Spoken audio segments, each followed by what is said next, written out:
Ventspils Livonijas ordeņa pilī aizvadītā vēstures otrdiena šoreiz bija veltīta fotogrāfijas vēsturei. Pasākumā varēja uzzināt par to, kā fotogrāfija radusies un kādi ievērības cienīgi fotogrāfi Ventspilī strādājuši 19. un 20. gadsimtā. Pirmais fotogrāfiska attēla iegūšanas veids bija dagerotipija.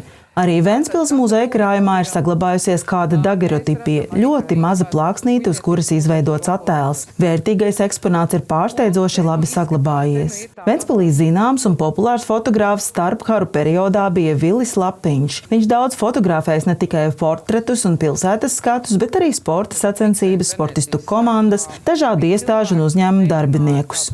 Par īpašu pārsteigumu vēstures otrdienā parūpējās Lapiņa pēcteči, uz pili atnesot un atļaujot aplūkot meistara fotoaparātus, fotoalbumus un citas lietas, ko dzimte rūpīgi saglabājusi cauri laikiem.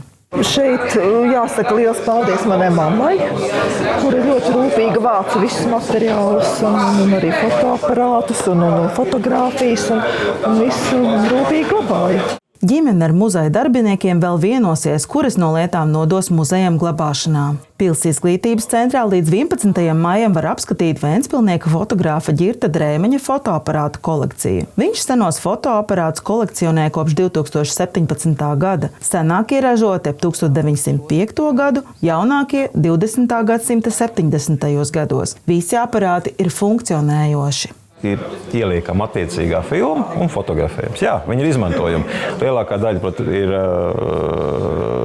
ir nopērkams fotofilmas vēl šodien, bet ir daļa, kas ir mazliet jāpariktē un var fotografēt. Ventspils muzejas projektā Latvijas skolas soma arī skolēniem piedāvā iepazīt fotogrāfijas vēsturi muzeja pedagoģiskajā programmā, kad izlidos Putniņš Ventspils fotovēsturi. Jaunieši ne tikai uzzina daudz ko jaunu, bet arī var ietērpties iepriekšējo gadsimtu tērpos un piedalīties nelielā fotosesijā.